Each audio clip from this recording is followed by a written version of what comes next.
Shalom Uvracha, mes chers amis, nous allons voir la pépite de Rabbi Nachman aujourd'hui. Quelque chose d'intéressant au sujet des chants.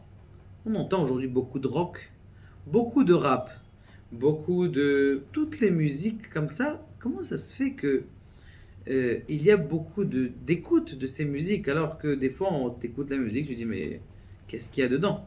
Et des fois, c'est même pas de la musique. Pour les anciens comme nous, ceux qui écoutent, je sais pas moi, ceux qui écoutent des musiques de jeunes, je dis, mais il n'y a pas de musique dedans, il n'y a même pas un seul accord, et c'est que de la parole. Comment ça se fait que. Alors, il explique, Rabbeinu, et dans le Likutei Moharan, dans le 226. Masha Reshaim al Pirov et Mezamerim Nigunim Shelelala ve'atzvut.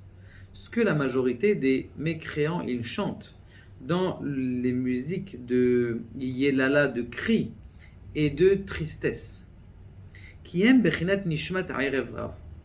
En général, si vous écoutez, par exemple, le rap, ils te disent j'étais dans le 93, je me suis fait attraper par la police, et l'avocat.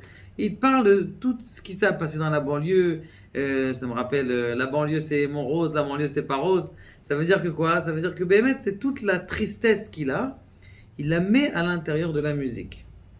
Et pourquoi? Parce que d'où est-ce qu'ils viennent ces neshamot, ces âmes-là de, comment on appelle ça, de chanteurs ou des chansons qui sont chantées par ça? C'est la force du Erev Rav. Le Erev Rav, ce sont les sorciers qui sont sortis d'Égypte et qui ont voulu s'associer au peuple d'Israël parce qu'ils ont vu que la force d'Akadosh Baruch Hu était bien plus grande que la sienne. Donc ils ont dit, nous aussi on va apprendre. Veima de Erev Rav. C'est qui la mère du Erev Rav, de ce peuple-là qui est sorti de l'Égypte? Il Lilith, il ne faut pas dire ce nom. Lilith, c'est la femme du Satan. Lamed Yud Tav, Lamed Yud Tav. Eh bien, c'est la femme du Satan. Et cette femme du Satan, justement, Lilith, c'est quoi? Meyalelet. Le Rabbi Nachman, il dit Meyalelet. Ça veut dire quoi qu'elle est Meyalelet? Elle pleure, elle crie, c'est des choses de tristesse. Ça, c'est la force de Lilith. Donc la mère de toutes ces chansons, c'est qui? C'est la mère du Satan. Maintenant,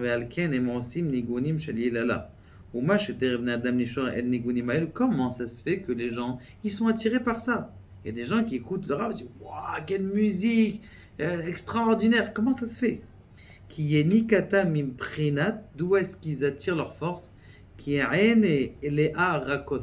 Les yeux de Léa, ils pleuraient, parce qu'elle savait qu'elle allait avoir Esav comme Khatan, alors elle s'est mise à pleurer. Miprinat Kilkul Areot, on voit mal.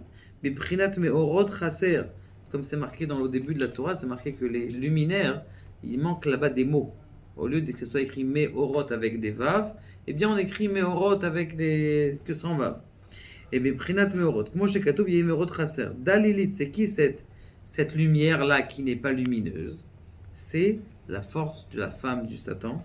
Veikar anigun umprinat shevet levi sheayu menatzrim beshir. Par contre ce nigun, contre cette chanson-là de tristesse, de mélancolie, de j'ai perdu ma fiancée, j'ai perdu ma femme, oh j'aimerais bien qu'elle me tue, c'est quoi ce lien-là? Et la main, ça veut dire le contraire de ça, c'est la force de Lévi. Les Lévi'im, comment est-ce qu'on dit Menatzechim?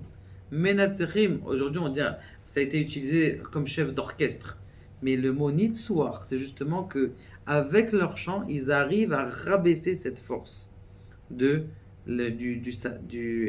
arrivent à rabaisser la force du Satan.